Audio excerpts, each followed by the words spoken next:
أعوذ بالله من الشيطان الرجيم بسم الله الرحمن الرحيم الحمد لله والصلاة والسلام على رسول الله وعلى آله وأصحابه ومن والاه أما بعد السلام عليكم ورحمة الله وبركاته.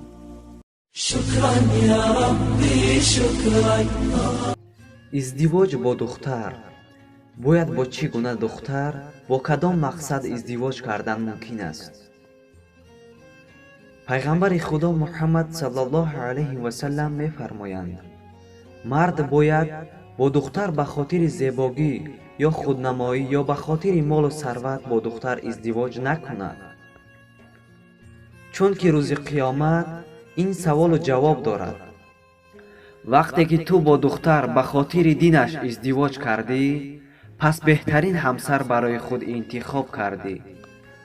روز قیامت فرزندها از الله میپرسند که از پدر ما بپرس برای چی برای من مادر به خاطر مال و ملک یا به خاطر زیباییش به من مادر و به خودش همسر انتخاب کرده است؟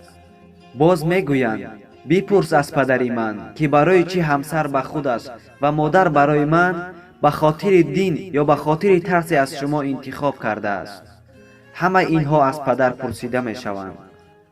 برادران، شما همسر به خاطر دینش یا به خاطر در راه راست بودنش انتخاب کنید که فردا در پیشگاه الله شرمنده و رسوا نشوید به خاطر همسر انتخاب کرده اتان.